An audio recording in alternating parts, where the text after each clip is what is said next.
adjourn. Right. You all rise for pledge. Adjourn. Sorry. I'm still asleep. Pretty efficient. Setting a record here. I pledge allegiance to the flag of the United States of America and to the republic for which it stands, one nation, under God, indivisible, with liberty and justice for all.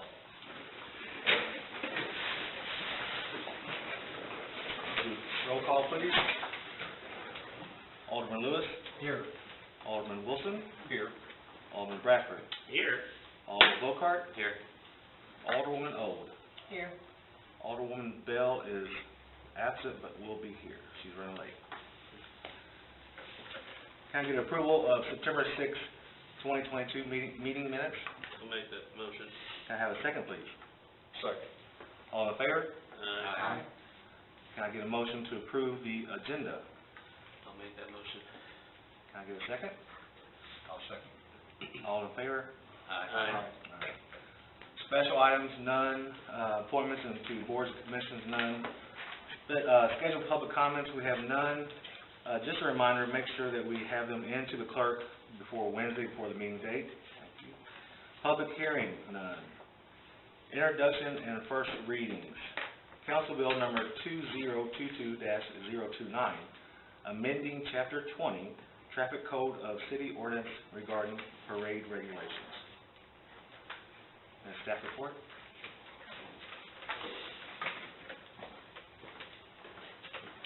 Sorry, somebody texted me with a quasi-emergency, so I haven't looked at my documents yet. Okay. A likely story. Yeah. In fact, I gotta remember where I put it.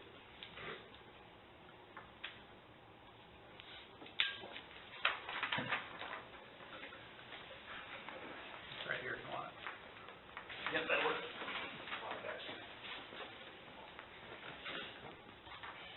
Okay, so we are proposing changes to our ordinance which regulates parades,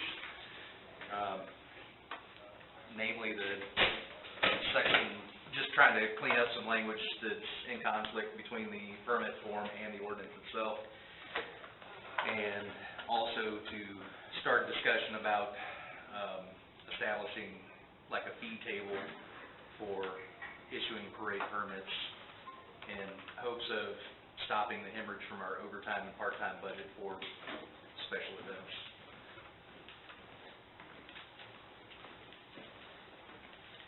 Any questions or concerns from the board?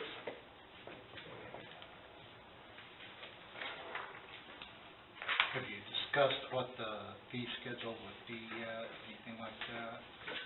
Not really. I mean, we've kind of batted some ideas around, but there's actually some Kyle and I have discussed some other fees for, you know, like copies of police reports and fingerprinting and then other various fees that City Hall would ideally charge on certain things, and we're going to try and do all that kind of around the same time. But our recommendation is basically a flat fee for if there's going to be more than one roadway closed, then there would essentially just be a flat fee of whatever the overtime cost is for, say, 8 police officers or however many it takes to close down the number of intersections that would be closed for a particular parade.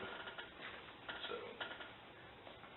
And what we discovered as we started to review this is not only is the parade permitting process a little off right now or in need of some updates, but we also don't really have anything to help us make determinations or help with planning for like 5Ks, since we have a few 5Ks coming up this fall. So as we started to work through this, in your digital packet there's some comments on this ordinance that we may need to provide a little clarity on a few other points, but we basically wanted to get in front of you guys for some discussion to make sure there's some support of the board to make some changes to this and potentially look at a fee structure, because we do have, you know, we have quite a few parades that are coming up. It seems almost on a monthly basis now we're having some sort of parade, big or small, or some other, whether it be church, school, Y sponsored event that does require some road closures, which does require some city staff to potentially go out there and help coordinate. So looking to hopefully make some changes to this and potentially even needing to come back with some other changes if we start looking at 5Ks and other special events, and going from there and even updating our permit, because right now all we have is a parade permit, which we've started to use for more or less all of these special events, but it would probably be better to have a more tailored application that covers a more broad spectrum of special events as opposed to just having this one-off parade permit. But probably the biggest issue that we're having right now is either not getting the applications or getting the applications too close to the event, which doesn't allow sufficient time to adjust schedules or ensure that we do have staff available to assist if needed. So that's kind of where we're at with it. I don't know if we're necessarily at a point with it, since we've identified a few other items that do need to be amended in this, or potentially some other code sections that need to be amended if we're in a position to approve a first reading. But again, we wanted to make sure it was on the agenda so we could have some discussion around it this evening and, you know, see what your thoughts on it are, or what you're observing or hearing from the community. How far out do you do scheduling? Well, our schedules are relatively, in terms of a patrol schedule, that's very predictable because of the rotation that they work. They can, assuming don't change rotations or schedule or shifts, an employee can figure out their time off a year or two in advance. But what generally happens is, you know, we'll rely on the one, maybe two patrol officer that's assigned to work that day, plus any part-time staff, and I'll generally come in because I don't cost any extra money. But what's a little difficult is getting in people on their days off, or, you know, part-time staff have full-time jobs elsewhere, so we can't call them on a moment's notice and say, hey, can you be here this Friday for this, and always expect them to be here. Makes sense. So I don't know where the breakdown occurred back in February of last year when we did this then, but the permit asks for 90 days worth of notice, and the ordinance only requires 5. So 5 days is just simply not enough. Have we looked at using reserve people from our community, like retired sheriffs, retired highway patrol, military? Kyle and I had a discussion about this the other day.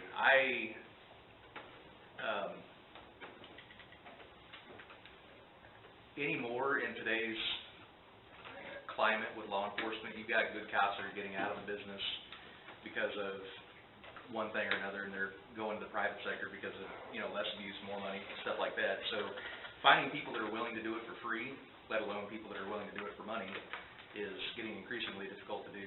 And add to that, or compound that with finding quality people that are willing to do it for free, and not somebody that's going to show up and work an intersection with a 6-shooter on their hip and you know, do something that's going to potentially embarrass the organization or be a liability to the city. Well, I don't know if I would go as far as putting a gun on their hip if they're volunteer. So I was thinking more of like, if you had one officer in charge of the parade and you had 5 volunteers that are knowledgeable of the parade and knowledgeable of all the laws. right, so just volunteer staff strictly to man intersections? Yes, sir. That is certainly something that we could explore doing, and we'd be open to doing. And when you said reserve, I kind of took that pretty literally to mean like a reserve police officer. So, yeah, I mean, in fact, Ms. Old brought that up at the last meeting, the idea of, you know, in fact, I think she even volunteered. So I'm not opposed to having some folks that we could rely on to help with parades or other big events that, you know, we could do some minimal amount of training to. I know that, you know, I think the term that most people use is auxiliary police as opposed to a reserve officer. So for example, it's got a cute name. In Cole County, they call it the posse. Its official name is the posse. It's run through the Cole County Sheriff's Office. Now, Cole County's in a good position. They've got a ton of retired cops lying around. But they do the fair, they do parades, that sort of thing. They get a badge, they get a radio, they don't get a gun, they don't have to keep post, and they do crowd control stuff. It's worked out well there, but then again, they have this huge pool of people willing to do it. They've got, you know, 200 retired troopers lying around who will come and do that sort of thing. I don't know if the market is quite that good here, but it has worked in Cole. I don't expect a badge. I guess the other concern that I would have with, like the example that you gave is, what liability does that bring to us when we've got, you know, reserves that are there acting, I know the you know, policy in does the that. appearance of a police officer that doesn't have the ability to defend him or herself or an innocent involved party, and somebody decides they've got an axe to grind with a cop and they go after that volunteer who's not armed or trained. Always a concern, even if they look like a crossing guard. I know the posse does have a work comp policy, because the folks go out there and get hurt occasionally. They fall, they get banged up just like anything else. So it's not a zero-cost operation. Sure. It's sometimes advertised as such, but it's not. But if you all want to explore that, or the chiefs like it, I'm not an expert on auxiliary police, I have had some experience with it, happy to help explore it further. But, you know, I think that's a reasonable way to do crowd control, but I don't know that you want to get more ambitious than that. Well, and that does lend to ensuring that we are allowing for 90 days, because that gives us a little more time to either coordinate with whoever is producing the event or parade to see if they have volunteers that would be willing to help, or for us to internally produce some volunteers. And that might be an argument for doing a fee schedule that's based on the number of people that the city has to provide to work the event versus a flat rate. So. Sure. And Todd, you may remember this, because like for Thursday Night Live, for like big events where there was security, I think it was partially done by police, but then partially done, like, I think, or the alternative was you had to pay private security to come in. But were they approved by the police?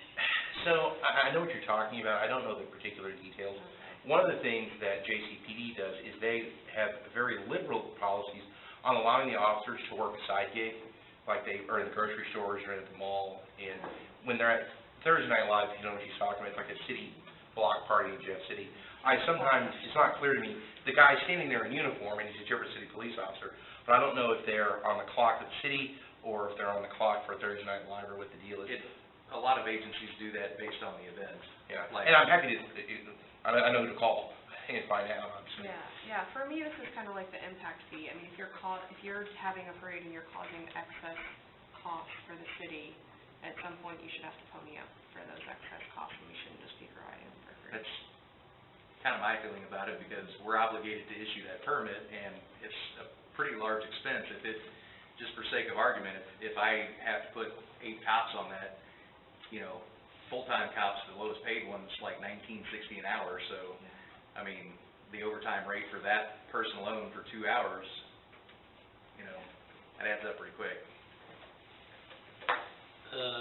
On this 90 days thing, which I kind of have a sort of an issue on, 30 days I don't have a problem with.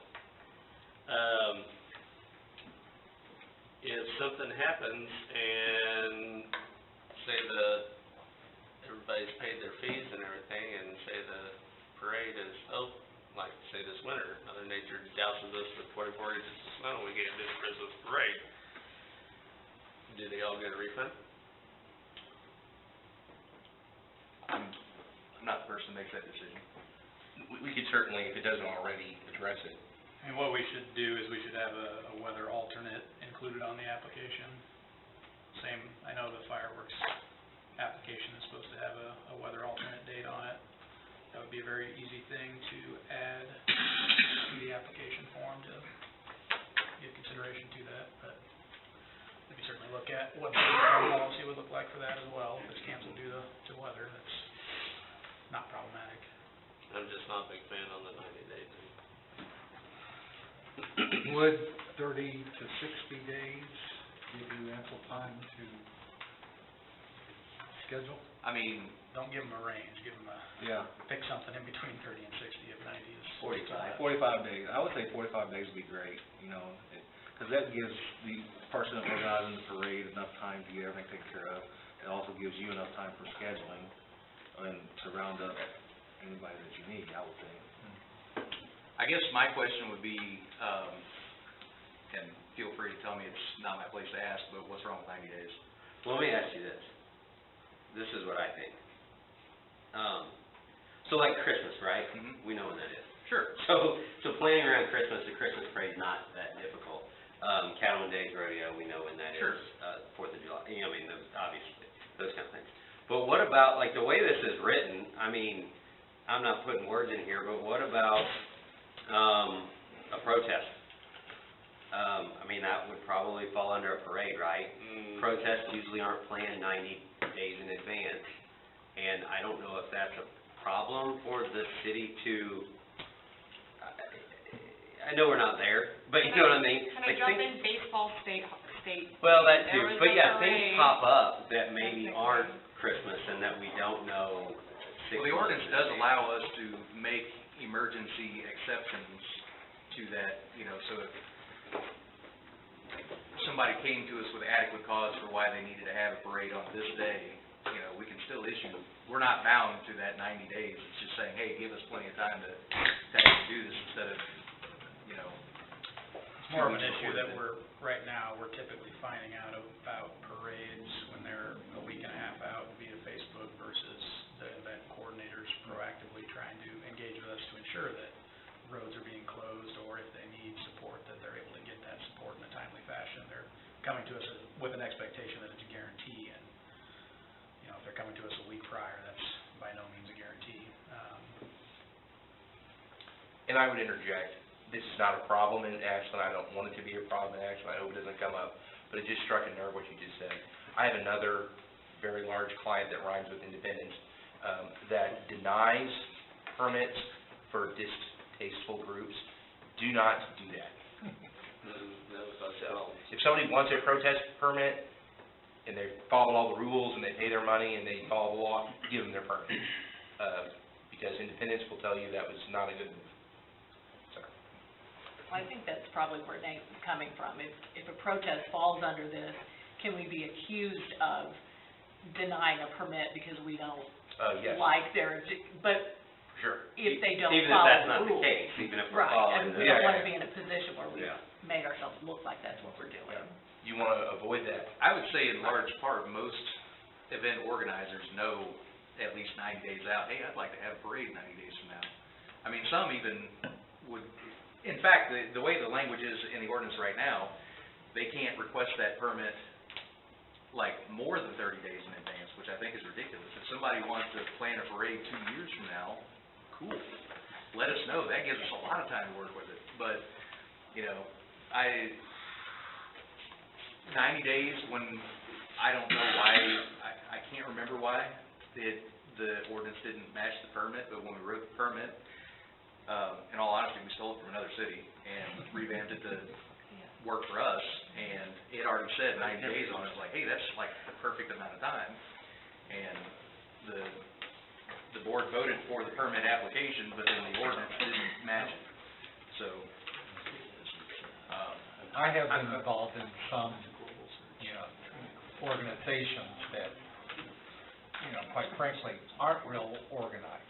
I don't know if they can think 90 days ahead of time. But, Well, I mean, I think I'm okay. There is a section for late applications.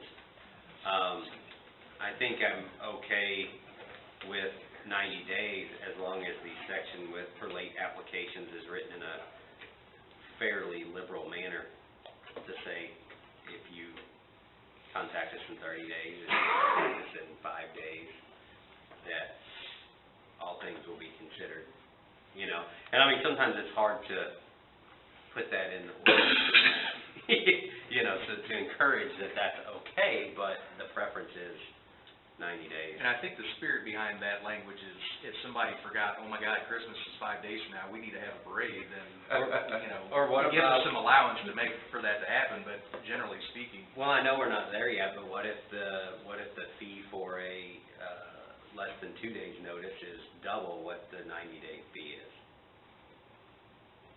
Or something like that. It probably would have to be, because you'd have to pay, you definitely would end up paying Yeah. overtime. But I mean, for something that like encourages you to not wait till 2 days, but if something pops up, then we are still kinder and gentler and allow that to happen if necessary.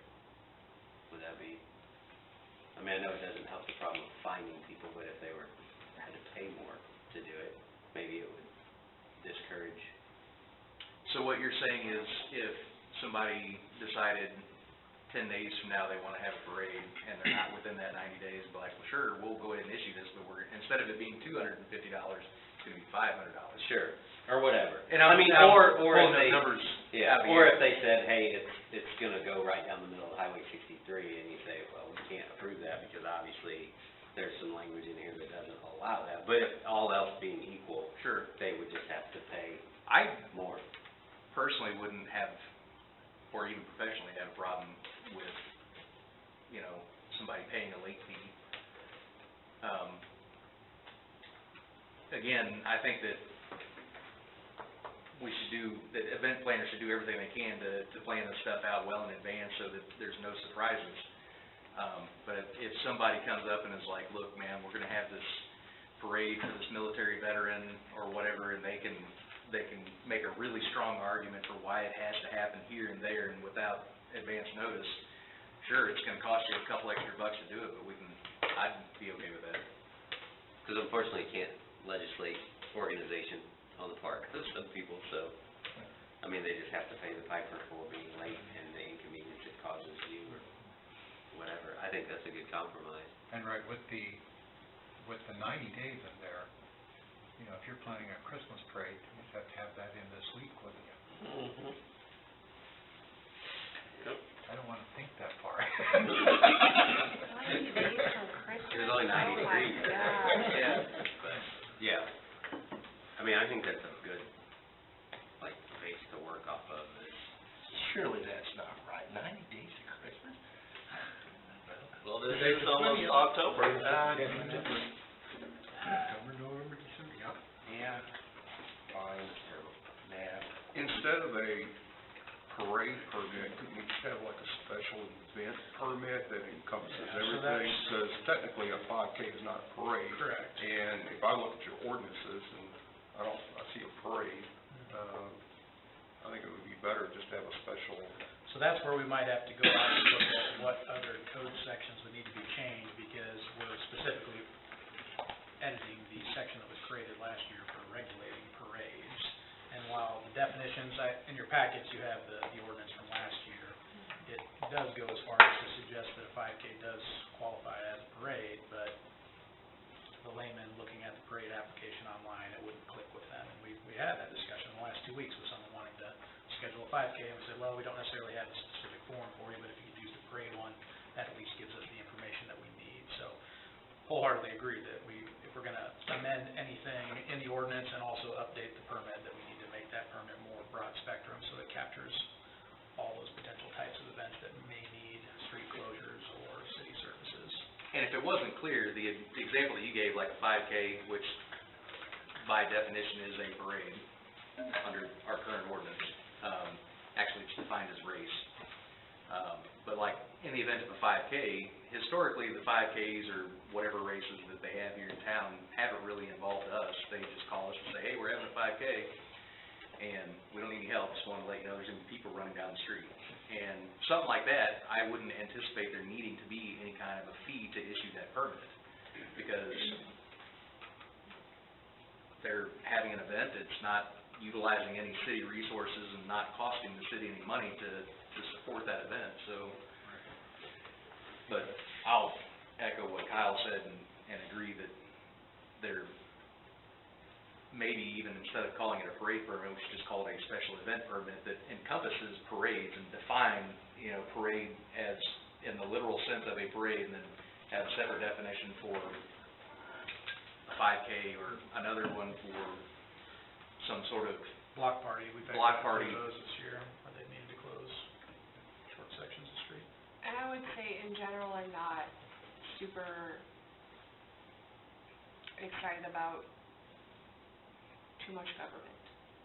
However, I would also say there's been some instances, I know with the fall festival, and like sports tournaments, with weather, everything else, even if they're just having a 5K, and it might not mean that they need police officers, it might be important to just know the route in the city, knowing what's going on in town, because there might be like parking or other traffic issues that we could, if we knew ahead of time, could avoid, if we knew about certain routes or events that were happening. So I think in general, I don't love the idea of the government having to check off on like a block, or a Well, neighborhood block I party, hate the but. idea, but I also hate the idea of, Well, Yeah, but I mean, there, yeah. like, I mean, for example, the school has their, you know, so somebody decides to have a 5K down in the school area, and it's on a night where they're having the Christmas concerts or an open house, that place is already a disaster on those nights, and it's impossible to get through. And so if somebody submitted and said, hey, we want to have a 5K down Henry Clay on one of those nights, we might have some suggestions about why that's not a great idea, or a different route that might be more helpful. Well, I So think I think ultimately it benefits the person who applies, if, you know, we know what's going on. I agree with you, because like, as soon as I'm not alderman anymore, I'm gonna cuss every one of these fees that we have to pay. But, since I got the city hat on right now, the city does a lot of stuff for free around here, and it probably doesn't have to. You know, I mean, like we're talking about impact fees, there's all kinds of things It's not that... free, people pay taxes for that. Oh, you know what? I carry my personal property tax and real estate property tax statement. I'll tell you how You pay little. for that. I'll tell you how little we pay for that. Actually, I paid less than the parade application for taxes last year, which probably didn't get us very far. But yeah, I mean, I agree. It's good to know. I don't like that the city has to be like, you can have this parade or you can't have this parade or you whatever, if it's within 90 days. But I mean, it's kind of necessary at this point because we got a lot going on. Yeah, I mean, I won't speak for Gabe, but we'll certainly review. I don't think 30 days is sufficient. 45 days might be a compromise, but again, I'll kind of defer to Gabe since, so right now the parade permits go to him because he's authorized to close streets. We'll probably leave all special events under his purview, just to keep it simplistic on a singular form, going to the same person for approval. So that's gonna kind of be up to his determination if 45 days is sufficient, is 30 sufficient, is 60 sufficient. And in most instances, if we're not, you know, we'll take block party for example, we had one pop up in any event. We talked to them, we didn't have a form that we needed them to fill out at that point, but we did advise that we would like them to talk to their neighbors, make sure they're okay with the street being closed behind their property, and then authorize them to in fact close the street for their event. So that's where it gets, unfortunately, that the government does have to be involved if they're gonna try and close the city street as part of it, even if it's just for awareness, it doesn't disconvenience anyone, just for our tracking, as you kind of pointed out.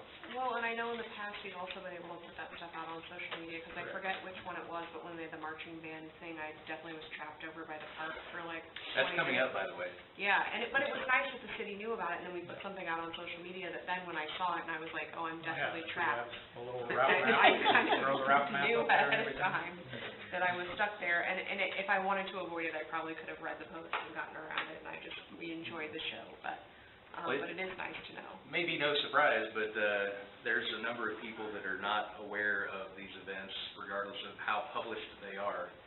And maybe it wouldn't amaze you, maybe it would, at how mean some of these people can be to a person with a gun standing in an intersection telling them they can't go that way. I'm sure dispatch gets a fair number of... No, they just stand there and yell at us, or sit there What's going in on? cases, but it's... Oh, yeah. Kind of an indirect but semi-related thing. Who is in charge of our city calendar? Is that, The one on the website, yeah, on our website? I mean, you basically have to give us the stuff and we'll put it on there. It's not anyone's necessary responsibility to maintain it right now. Okay. I was just thinking that if we could beef that up a bit to where when there is a parade request, if the staff had a central place they could go to and say, well, we want you to know that the Optimist is also having something that day, and maybe coordinate that with the school and any other, Optimist, whoever else would frequent things that are going on, Heartboard, that type of thing, so that there would be a central place where they could scan it pretty quickly and say, do you realize that we've got a conflict here? Do you, still want to do this, or do you want to reschedule? I know the general public may not pay that close of attention to it, but I think it would help the internal staff to have a central spot where everything's going on. Any other I mean, questions? we put a lot of that stuff into our Outlook calendar just because of ease of use, but, we don't put, for the most part, because we don't really get a lot of parade applications, because people don't know that they necessarily need one. So we're not catching that stuff in a timely enough fashion to put it on the website or put it on our Outlook calendar.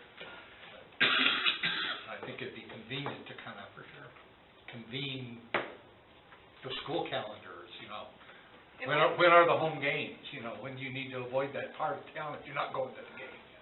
It might be worth it having a conversation with the newspaper, because I know in the article, what is it called, Around Town or whatever. Oh, yeah, by Ernie. But you have to read through a whole, it's not in any order, and it just kind of, it's very hard to distill when things are, but like, maybe just like even if the city were to take out a regular ad or work with the newspaper, like, this week in town, here are the things, very clearly, what day, what time, where. Just a calendar of events. We just talked about things the city does for free, and that would be, It would not be for, I mean, I think, it's already, it's in the text, but like, if they could do more of like a, cleaning it up. yeah, of just like, here's what you need to know for the week, I think that would be, and that's something they should wanna do. What's we're way off topic here. What is like, didn't we talk about this before, but like an LED board or something to that effect, even if it's just a ticker with events and whatever somewhere? I mean, I know, No. maybe not that big. I know Connections does something like that. Well, but then, I mean, I feel like we talked about that maybe when the plans were up for a new city hall or something, or we were talking about, which you can't really put it in the middle of a roundabout, but we were joking about things to do in the middle of a roundabout, and it got brought up several times about like a ticker of some sort that said, I mean, even just like what they've got out in front of, is it Connections Bank? Mhm. Yeah, like just a little something that like shows you what's coming up in the next couple days or 5 days. Good idea in theory, but when they put up their jokes, I never can get the joke and the punchline at the same time without risking my life, you know. Well, I mean, Rubbernecking to go by there. I might steer clear from the joke. I think it was the farmer's market they talked about, they were talking about putting. Something up in the farmer's market, which would be a good idea, really. That's, again, we're on the calendar versus the parade thing, but I think it kind of goes hand in hand, as if there was some kind of central location. I mean, Facebook's very valuable, but the number of people that don't see it after it's put out there by every, like 10 different places. I mean, I see it 5 times, and people are like, I don't know what you're talking about. But if there's something like that that was fairly low cost, I mean, I don't know, maybe there's a grant for public information, that, you know, I don't know. But it'd be great. Ashland Betterment's working on, not necessarily a ticker board, but, like community bulletin boards around town. That's kind of one of their projects on the horizon that they're trying to push, so. Can bring this up with them as well. And also like the chamber, because I know like they send those emails, and I have to pay someone like $25 an hour to add the calendar entries from like a 17-page email to my calendar of all their events, because they're just like in a weird stream. You know, they're not, like, if you put it on, if everything was on a Google Calendar, you could just import it into your own calendar, but we're all using different formats and different things, and it makes for just an individual, it makes it very hard to get it into a format to where,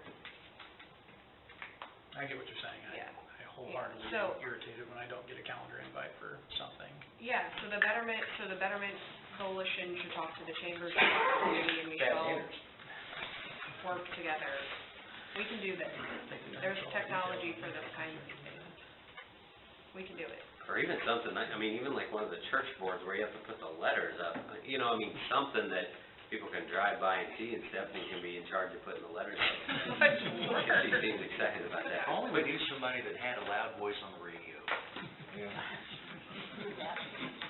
Ashland Press Secretary? So I will tell you all right now, when I used to have a blog, it was not that cool, it was in Jeff City, you probably saw it, anyway. And every Sunday I would just publish my personal calendar. I said, here's the events I'm going to this week. She's kind of a big deal. It was very popular because I would post all the community events, and I'd say, this is what's on my calendar, if you wanna come hang out, here's If what. you were running for office, you needed to add this stuff. Yeah. It was very hot.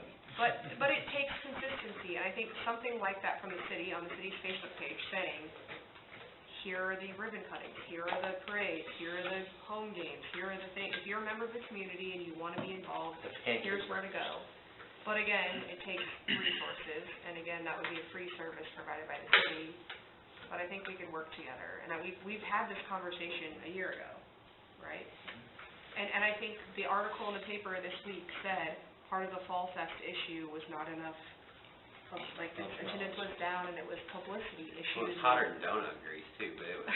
I It was thought that was- competing events. Yeah. As well. Since Darla's Not not that here I'm to reading defend the herself, paper, but I think I know who should be nominated. no. Be On funny. behalf of Darla, Be no. funny. Yeah. How about Curdy? Sounds like a team effort. We could come up with something. So you can either take no action on this tonight, or you can certainly motion to table if desired. There's not really need for action. I think we've had some good discussion, and we can come back and make some changes and, come up with something. So do I get a motion to table? I'll make that motion. Does table mean they're gonna work on it or not work on it? They come We're gonna back? work out regardless, Yeah, but we're all working. you're not required to take action on it just because it's on the agenda. You can. Well, that's it, yeah. I didn't know if it was tabling it like the Wells property where it would just keep going on for perpetuity without anything new. Okay. Second. Boy, am I glad I... Alderman Bell, Aye. Alderman Old, Aye. Alderman Volkart, Aye. Alderman Bradford, Aye. Alderman Wilson, Aye. and Alderman Lewis. Aye. Going to old business, none. New business, a resolution to transfer water funds to general fund for the City Hall payment due October 28th, 2022. Can you get a staff report, please? So mine's gonna be fairly simple, not a lot of discussion. The city auditors requested during our last fiscal audit that we transfer the funds for the City Hall payment due to Central Bank of Boone County twice a year prior to the payment being due. This will require a resolution each time, so I'll have to come back to you each time that this happens for a resolution to allow me to do the transfer. They want to see that water, the enterprise fund transfers their portion of the payment to the general fund prior to the lease back. They do not want it to happen at the beginning of the fiscal year. They want it to happen shortly before the payment is due, so there is no confusion of where that money needs to be allocated to. The reason for this is, and I don't know if any of you were aware of this or not, but the reason for this is when the lease-back was done, they were notified by the administration and the board that this building would be under the general administration fund. Therefore, the depreciation for this building is now for general administration, and so to clear up the depreciation issue, this is what they'd like to do. It's just a formality, keeps us from cutting 2 checks instead of 1, and they do not want to move the depreciation schedule to split since it's already been depreciated under the general fund. So we are requesting to transfer water's percentage to general, and I can make the payment tomorrow. Shelley, is there any way, Cosgreener, to make this easier for you? Instead of having to come to us every time and ask and make a resolution and all this other stuff, if this is going to be an ongoing thing, is there any way we can do this to make it easier for you? I wish there was, and maybe eventually there will be, but at this point there is not. And they want to see a resolution each time. It'd be nice to be able to do it, but I do agree with them I think that we can all agree that we get wrapped up in the fiscal year. If we do it at the beginning of a fiscal year or at the end of the fiscal year, we've got so much going on, and, we wanna make sure that the money is allocated correctly. And they wanna make sure that it's done right before the payment is due. So, the money's there, it was budgeted, we always budget, the leaseback payment that's due, so. This isn't necessarily about making something easier or difficult for Yeah. Shelley. It's about having a clear segregation of duties as it comes to transferring money between funds, making sure you guys are aware that that is happening, and it's coming before you on a routine basis, on a timeline that the auditors are suggesting, which makes a lot of sense. Now, to your point of trying to make it easier, we certainly can. What I've suggested in the past is we look at starting to use a consent agenda, which is things that regularly come before the city, like the minutes, that don't necessarily require discussion, and you can have potentially a transfer resolution, since it is a routine business item that's already in the budget and approved by the board. That could go on there, there wouldn't be any discussion on it, it would just be approved with the remainder of the consent agenda, but we're not quite there yet. Yeah, 'cause we have this and we have budget amendments that could both be on that routinely have to come across, so. I just think it's kind of a headache having to do this each and every time, when we know darn well it's going to happen, and it has to happen, and Keeps us thinking about Yeah. these issues when they come around, though, so I mean, it's good practice to be in. Any other Make questions? the motion that we pass the resolution. I'll second. Second. Alderman Lewis? Aye? Alderman Wilson? Aye. Alderman Bradford? Aye. Alderman Bocart? Aye. Alderwoman Old? Aye. And Alderwoman Bell? Aye. Motion passes. Discussion regarding impact fees, policy, research, and workshop scheduling. So, the goal for tonight, I don't necessarily think we need to spend a whole lot of time on it, but since you're all here, I would like us to look at calendars, try and determine if there's a date that would make sense outside of a regular board meeting, or if we do have a light agenda, we can certainly pivot, and put it on an upcoming agenda, but discuss that when we want to actually sit down and talk about this in more detail, but also get some potential marching orders to myself and Todd, so we can go do some research and start formulating some drafts. I think we know this has been brought up quite a few times over the last handful of months, if not years.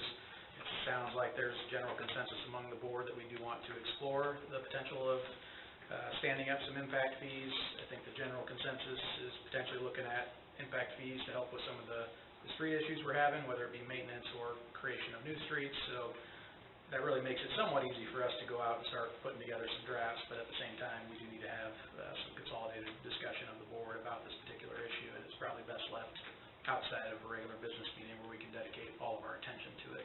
I know Todd has some comments about impact fees in general tonight as well, so I want to hear from him, and then we can kind of get into it. You know, I sat down and did my homework and done some research on this. We do impact fees for a lot of the cities we represent. There's basically two bright points in the need, and I'm trying to justify this workshop. Why should we mess around with this and spend an extra afternoon? Here's the scoop. You've got lots and lots of people that sue over these impact fees, and the question before the court is always, you have a fee that purportedly addresses this impact and is going to fix that impact. The relationship between that impact and that solution is in a gray area. If you have an impact fee for sewer, you want to put in 10 new houses, that creates greater impact on our sewer system, we're going to assess a fee. You can't turn around and buy fire trucks. That's pretty simple, that's pretty straightforward. But there are plenty of towns that, in good faith, thought they were close enough, they were in their circle, and a judge later said, no, you're not. And in Missouri, we have the Hancock Amendment, which says if you have a tax, it has to be approved by the voters, and that's the penalty here. If you have these fees, people have to pay money for some service. If a court later decides that it's a tax, it's invalidated and it's all sorts of problems. That being said, these are very attractive. You can generate good revenue. If you know, ideally, it would be very closely associated, very closely contoured, but those kinds of details require in-depth thought. And there are lots of cases on this matter. So you say you want to do roads. Perfectly reasonable, a very popular use for special impact fees. But specifically, what about it? Maintenance of roads, new roads, whatever it is it's going to be. What amounts we're talking about, these details, if we knew more about it, I could go out and find concrete examples. Todd, we want a impact fee for better sidewalks. I will go find cases to make sure that we're gonna stay in the circle and not get in trouble, just as an example. So at A, to my marching orders, some clarity more about what exactly you're all interested in. And I'm not suggesting you do that tonight, but a workshop that would allow you to, the more specific, the more focused you are, the better. Will increase our chances of getting an impact fee that will survive any judicial scrutiny, and quite frankly, it's politically more palatable. You know, we're not doing this isn't big government trying to tax you for fun. We need more money for more pipes, or, you know, whatever the case may be. So, doesn't need to be unnecessarily daunting. It's not the sexiest subject in the world, and it would be tempting to blow it off, but there are plenty of towns who have been sued and lost who'd wish they'd invested an afternoon into trying to get it right. Because I don't think there are towns out there that use these things in a sinister fashion. It is tempting to think, oh, this is the goose that laid the golden egg. Under the heading of special impact fees, we can fund any old project we want. And I know you all wouldn't do that. But that's, you know, sort of the fear that someone sues, I don't like this, I think it's a tax, and the judge says, you're right. There's not enough of a connection between what's being taxed and what is being spent on. So those are the broad strokes that I wanted to express in hopes of encouraging enthusiasm for what will seemingly be a very boring chore. A workshop on special impact fees, how exciting. But you can make good progress. You don't have to go through the voters. It's a good way to improve your infrastructure. And we have done this in other towns and are happy to help. So that's the sales pitch on why you should come to the study hall.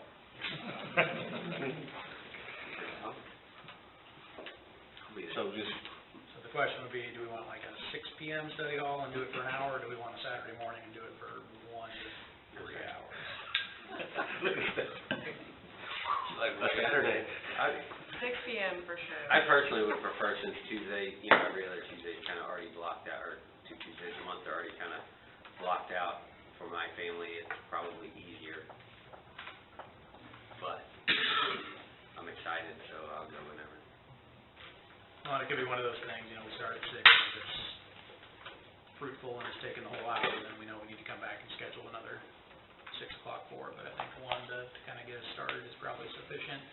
I know Grease had already mentioned that he's going to be absent at the next meeting and was determining what to do there, so probably not at the next meeting, but maybe the second meeting in October, we could schedule a 6 p.m. Okay. But tonight, we're still going to do our closed session, correct? Correct? All right. For sure. All right. Yeah, Saturday mornings, we've got grandkids soccer, so. Oh, yes, football, and remind everybody to do this football and deer season. So if we There's the say, SEC. So you say don't shoot the football players, but play football with the deers? Something like that. And I would say like my second choice as to 6 p.m. on a Tuesday would be like, we take what, 5th Tuesday, like there's a 3rd Tuesday every once in a while that like, it's like technically the every other Tuesday, but then we miss, you know, we take 3 Tuesdays, would be another Tuesday. Does that make sense? so if we say 6 p.m. on the 18th, which is the second meeting of October. But if we needed a longer Option 1. session. I'd actually be super cool with like an 8 p.m. on a Tuesday. I mean, you know what I mean? Yeah, you might as well. Because if we're already here and we have a short agenda, and then if it needs to go till 9 I mean, or 9:30. Destiny and Columbia went till like midnight the last 2 meetings, so we're doing really great. I mean, honestly. But if we think we might need more than Tuesday, that what you're talking about, November 29th is the. Yeah, that's what I'm, that. it feels like, Start with the 18th and then And then, the yeah. 29th as the Okay. additional long session if we need an additional long session. yeah. 'cause And I would depending on think how that should be first like- session goes, we could potentially have drafts by the 29th to have some more in-depth discussion around, assuming nobody takes off a week for Thanksgiving, but we'll see. Okay, so, I'll send a calendar I invite. am gone, but not until the weekend of Thanksgiving. I'll send a calendar invite in the morning for 6 p.m. on the 18th, and we want to do 6 p.m. on the 29th and leave that for a multi-hour window. I would argue too, do we have a meeting on Election Day? Because that is just, it's, I know. Not if you don't want to. it feels strongly. Okay, so we'll have something on an October agenda to amend that meeting date. I would be fine to just push it to the Wednesday, but I just feel very 100%. strongly I agree with that. not to have a meeting on election night. I know I want. Is that the first? Yeah, it's, no, Yeah, November 8th is the, yeah. okay. I know so in many cities, they do move it to the Wednesday. My calendar's wrong. You right, Mom? Yeah. Can I get a motion regarding discussion impact fee policy research and workshop schedules? We don't need any You action don't on need any that. action? We'll go on to reports. Mayor report, I only have a couple items.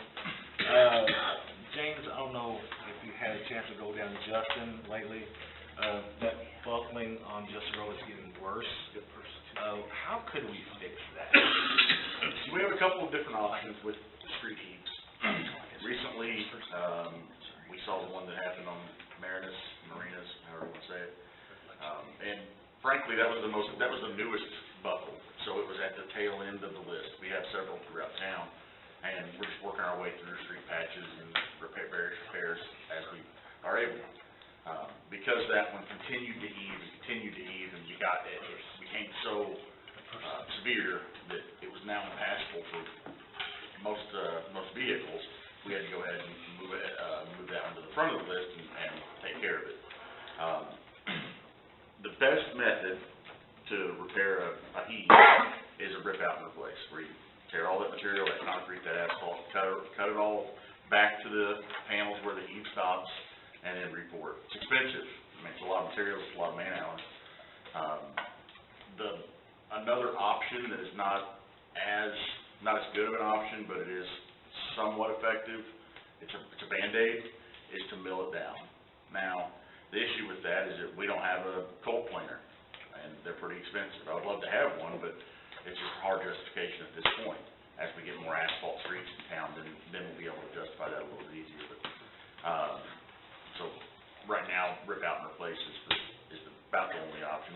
Boone County has a cold planer skid steer attachment, and we've tried to get them to assist us in the past. They're always willing, but the scheduling of it is just a nightmare. Usually, it's being used frequently enough that it's difficult to try and get it down here to use it for our needs and so forth. And then the other side of that too is that they are expensive to maintain. The cutting teeth on cold planers are outrageous, and you only get so many linear feet of usage before they have to be replaced. So there's always that aspect of it when you're borrowing equipment or using another agency's equipment. So long and short of it is rip out and replace is about the best option. I was driving over there the other day, and I know it's getting worse. You know, it's funny about street heaves. First off, it's the heat. It's the heat accompanied with the very high clay content of the soil here in southern Boone County. We get a lot of, when we get water penetration, that water will basically sit over top of that clay, and it'll erode our road base. The key to any decent road is the road base and proper compaction and keeping that water out of there. The heat also leads to that because once you have a crack, then as those materials expand, as they get hotter and hotter, the pressure is going to go somewhere, and the crack is the weak point, and it starts pointing up, pushing it up and up and up. It's just something that we deal with regularly. Half the residents like them because they view them as natural speed bumps. The other half hate them because it's a bump you have to go over. Yeah, okay. And the only other thing I have, Kyle, do you have an update on next site? Yep, I mean, no, they haven't done anything for us in terms of business leads, but we do have some updated data from next site. I presented a little bit of that data to Southern Boone Economic Development last week. So if anyone is interested in seeing any of that data, it's hard to understand and get through if you're not familiar with what you're looking at, but I'm always happy to sit down and kind of go through what they've done. They have some interesting traffic data. They're relying on cell data to get their traffic counts, so their traffic counts are quite a bit higher on certain intersections than MoDOT would suggest, so that's always interesting to have available to us. They also have some market gap information to suggest what type of retail ventures would potentially be successful in Ashland. So that was kind of the principal thing that we discussed with the economic development group last week was what Nextsite suggested as potential businesses to go out and try and attract. The big one where we saw a lot of leakage from Ashland, I think all told to the tune of 13 million or something like that in sales a year, was basically all clothing business codes. The primary ones were like women clothing sales, but basically anything clothing related was a big leakage that they saw. And they can tell us, you know, if we wanted to ask, they could go as far as to say, okay, you had X amount of dollars going to Columbia or Jeff City based on the cell phone data that they're relying on for their analytics. So we'll continue to lean on that data. You know, even if Nextsite doesn't have success with attracting something, we'll try and internally grow something using either Ready or Southern Boone Economic Development and kind of rely on the data that they're providing. I know I've shared it with a few property owners and a few interested parties that are wanting to potentially look at business options here in Ashland, so we'll see if we can figure out ways to use it to our advantage. Thank you. All I have, city administrator report. So just Tyler implementation schedule, we'll be going live with a handful of the modules in mid to late October and start rolling them out through the rest of the year. We're going to start with kind of our core financials and purchasing as we get into October. So with that, there's going to be a new purchase order process that staff will start to use. So we're kind of working on getting our department heads trained up on that. It'll kind of be a trial and error group effort. Once we do go live, we'll kind of leverage the tech we have in here to put everybody around a shared screen so we can work through, going from a paper format for submitting their invoices to using the accounting software to actually enter their invoices for approval. A lot of benefits to that. They're able to see their budget data live as opposed to, on a once-a-month report when bills are getting updated. So that'll help them be more informed about their financial position from a budgetary standpoint and also make more informed decisions about anything they need to purchase. So we're excited about that, but still just kind of working through it to try and get things implemented on a schedule that not only works for Tyler Technologies, but also for us. So it'll be another handful of months before everything does officially go live in its entirety, which will be sometime in January at the earliest. Dude Solutions or SmartGov, the online building permit solution, I think they have a go-live date in November at this point. They're just, right now, Darren and Leslie are doing some quality control on the actual online permit applications that Dude Solutions has built, and then we're working with, as part of this transition to Tyler Tech, we'll also be transitioning to a different credit card purchasing company. So like utility bills will be switching when we go live with utility bills, but at the same time, this will be the same vendor that we use for the online building permit process. So working on getting that all squared away before that go live date so we can start accepting online payments for these building permits. That should streamline that process and get rid of a lot of headaches of having to come down here with 3 or 4 checks to pay your building permit fees. Healthcare renewals, our healthcare renewals coming up in January.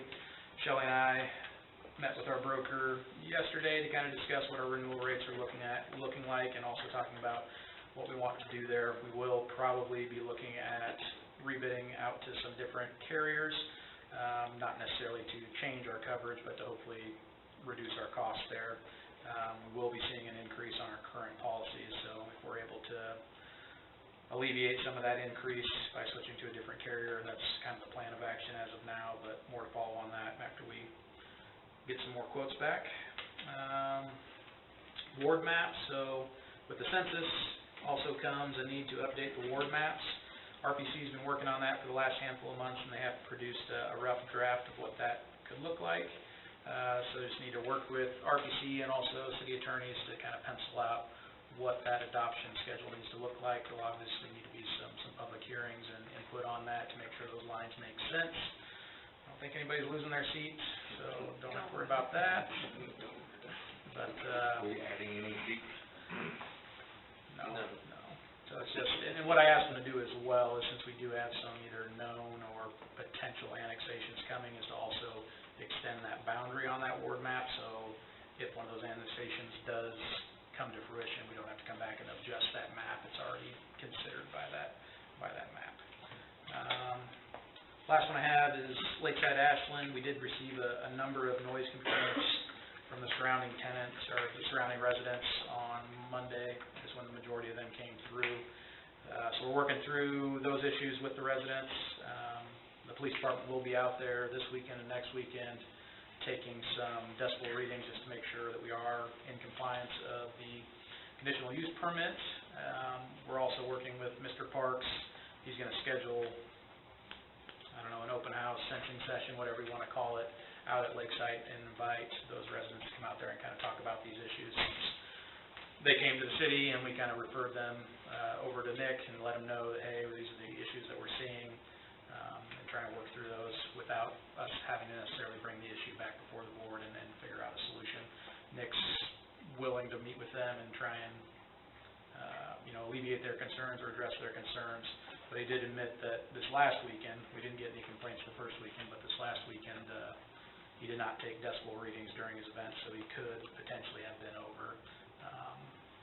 So we'll go out there and check this weekend and make sure that he is in compliance, and we do have contacts for his day of event operators so that we can get on site and let them know that they need to turn it down a little bit if they are in fact in violation of their conditional use permit. But either way, we will help Nick coordinate with those residents so that he can meet on site and kind of help talk through what their concerns are and if there's a solution that can be reached between parties. And that is all I have. Thank you, sir. City Attorney's report. Just really briefly, one of the new laws, this term that I told you about, was a law that made it illegal to sleep in public. It has another lots of provisions about homelessness. A lawsuit has been filed to render that unconstitutional. That seems like it's in a good spot. I'll let you know if that becomes the case. And then I have stuff for our closed session. I do have a question about that. Okay? If Columbia and Jeff City passes this law, do we need to look at doing something like this? Passing what law? No sleeping during. So that was a state statute that the governor signed. It became effective on August 29th. It's my unabashed opinion, it's kind of a goofy law. It would seem to make it illegal if you pulled over at a rest stop to take a nap in your car. It says that if you're under the average for expenditures on homelessness, your entire budget goes away. I'm paraphrasing it. Mathematically, half the cities in the state would be below average. It's kind of how averages work. And it opens up the city to potential lawsuits that if we weren't to enforce It's a mess. homelessness, then any citizen could sue the city. So I'm delighted that somebody sued. It's been a minute since I looked at the suit, but it's, overbroad, overbreak, multiple subjects, all the good stuff. So, yay plaintiffs in this instance. So, Thank you, sir. you bet. Community Development Director monthly report. Skip James. Thank you, James. Oh, I'm sorry.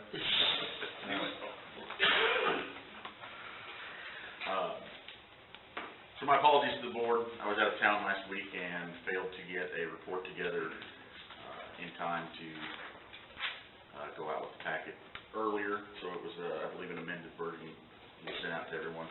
Is there any questions on any of that or anything you want me to touch on within that report? I have something to ask about that's not in the report. Okay. The Oak Street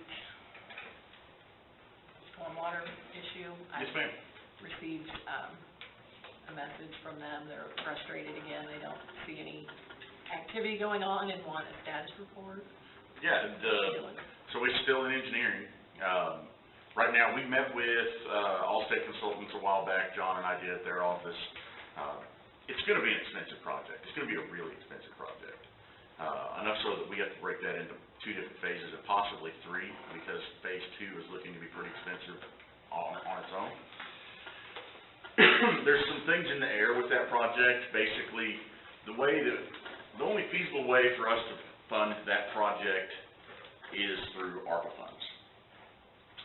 We have money available in ARPA funds that we've earmarked for stormwater projects, but we really have to pump the brakes on that, because after, everyone was all excited, we were getting all this ARPA money, then came the ARPA grants, to where these grants that you could utilize your ARPA funds for your match portion.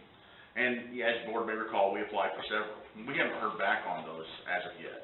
So we can't, it's damned if you do, damned if you don't. If we get the grants, well, then those funds may very well have to be utilized for our match portion of those grants. If we don't get the grants, okay, well, we can use the ARPA funds for the project, but we lost out on being able to do big-time projects because we didn't get the grant. So we're stuck on go. We can plan, we can get a lot of the engineering knocked out. Well, let me back that up. We can get all the preliminary engineering taken care of, but we cannot commit to that project fully until we know the status of these grants. Should we get the grants, we'll have to look at trying to find another funding stream, which will most likely be the parks and stormwater sales tax, and that will delay a lot of these projects. It'll stretch them out. You know, I mean, like I said, damned if you do, damned if you don't. With the Billy Joe Sapp project still underway, it's very frustrating that it's still underway, but, you know, we've got that to take care of yet. We still have the park ball field project to take care of, along with routine maintenance and tasks that come up daily. I do not foresee any movement on that project prior to this winter, I'll say that. We might be able to get some traction in spring. Doing a stormwater project in spring, that's pretty risky. So, it's not been forgotten about. We are still waiting on the engineers to get, fine-tune that phasing. Right now, I think where we had allocated for phase one, we were looking at approximately $60,000 in materials, and that's with public works staff doing the work in-house. You know, engineering's not cheap. There's a fair amount of money that goes towards the engineering of the project once it's underway. So, we'll just have to see how things land with those ARPA grants. And, you know, I'm more than happy to explain that to them if they give me a call or shoot me an email. I'm sure it is frustrating, and I would like to get these projects taken care of too. And Melissa, just to add what James was saying, understand that the budget that the board passed, there was $375,000 of ARPA funds dedicated for stormwater projects. And for that $375,000,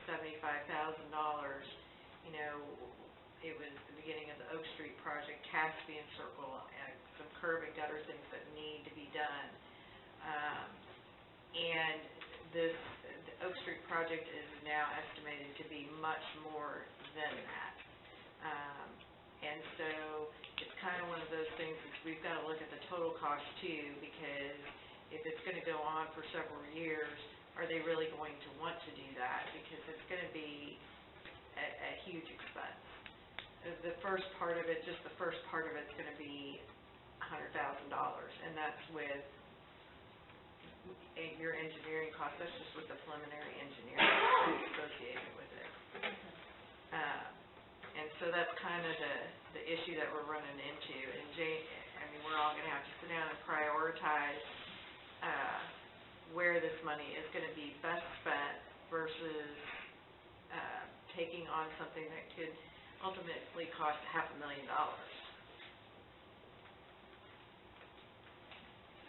You know, just not to beat a dead horse, but, you know, when you're getting into that kind of money, there are small scale improvements that can be made in that area. To go the full length of what this project looks like it might entail to meet the satisfaction of those involved, it could be, you know, as Shelley mentioned, $500,000 project. And at that point, is it better to proceed with a project like that, or to look at other options such as right-of-way procurement and dedication of stormwater drainage? So it's a lot of different options to look at and weigh and find that happy medium. Okay. Now I know what to tell them. Give me your number. That's fine. I've learned that to be the bad guy so many times in this role, I relish it. The Grinch of Ashland. Any other questions for James? All right. Community Development Director monthly report. Let's call you CDD monthly report. How about CDD? CDD. So does anybody have any questions? No questions whatsoever? When can I get my shoe? But,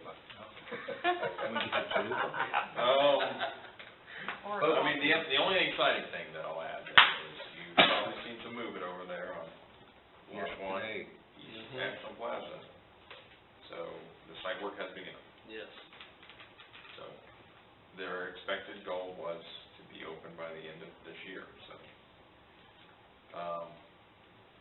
don't see that being a problem if everybody was on top of ordering the things that they needed to order.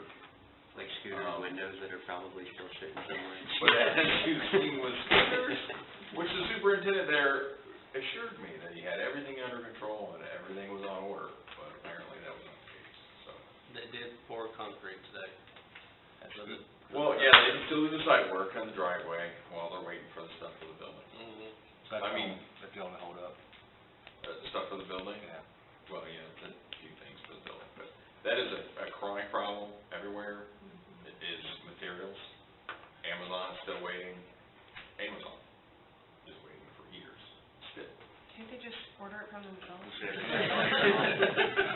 So, the superintendent said he's about to the point where he's gonna call somebody and was like, look, I mean, if you guys can't get it, then I guess nobody can. So that's just the world we're living in now. Same with the mowing, you know, people say they're having staffing issues to get big lots mowed and stuff. So, recruiting volunteers, anybody has a zero-turn mower and I pay somebody to mow. like the mowing the free yard. Yeah, I got an extra one. Give me a call. But no other questions? Okay. We're on the report. Alderman Bell.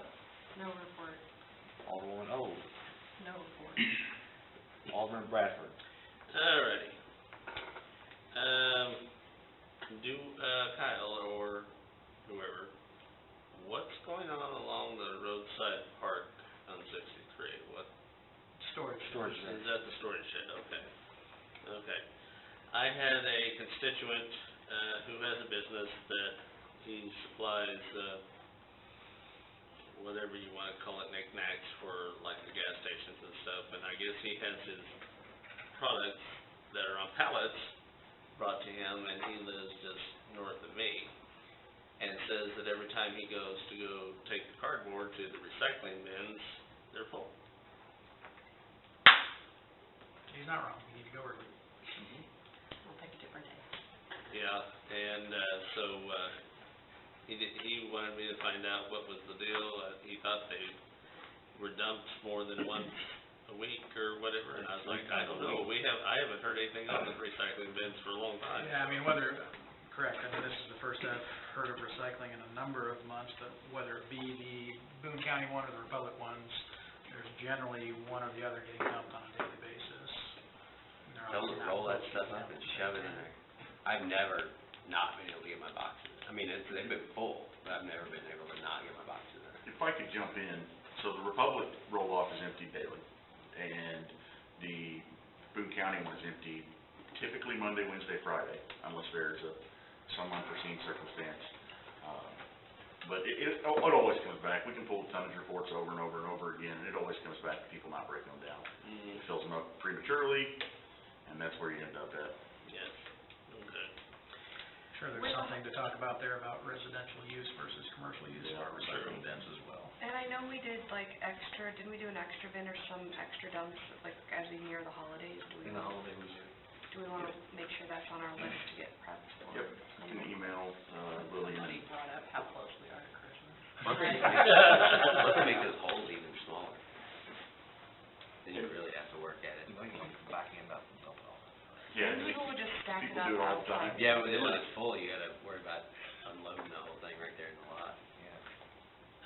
Kyle, I don't know if you and I talked about this or not, I just thought of it a minute ago. I was in Jeff City at DQ, and was talking to the owner's girlfriend, which I had been told that they are looking at building another Dairy Queen, but they were looking down at the lake, and I looked at her and said, you might wanna go up north to Ashland and check that out. Well, she had said, this is before we really are doing all this, is about the time, C.J. Robertson, before he passed away, or right after he did. She says, well, when we were looking at it then, they wanted an outrageous price. I said, well, you might wanna go check again. I said, it's totally different now. So just be warned that DQ might be talking to you, I don't know. We welcome the conversation. Okay. I was told all the lots out there are spoken for as far as Yeah. the outlet. Well, I told him also to check out there, the airport area, 'cause, you know, we need something out there for the poor Amazon people. So, other than that, that's about all I've got right now. Well, normally I say them to last, but Alderman Volker, For real. Alderman Wilson, Don't you worry, I got you. No report. Alderman Bush. No report. All right. Moving on to general comments by the public. Question or comments for the Alderman staff. Any? Nope. All right. Can I get a motion to vote to go close the session pursuant to Chapter 610.021, confidential and privileged communication between public government and body as determined. Yeah. All in favor? Take a few minutes, we're gonna go to the community room. You need a roll call vote on that. Oh, sorry, sir. So you're fine. Alderman Bell, or Alderman Bell? Aye. Alderman Oden? Aye. Alderman Volker? Aye. Alderman Bradford? Aye. Alderman Wilson? Aye. And Alderman... All right, I move to adjourn. Can I do that? Oh, you gotta report that there was action or no action. Oh. Right. Reserve for any action or report resulting from the closed session. No action. None? Can I get a motion to adjourn? I made a motion. Second. All in favor? Aye. Or do I need a roll call? No.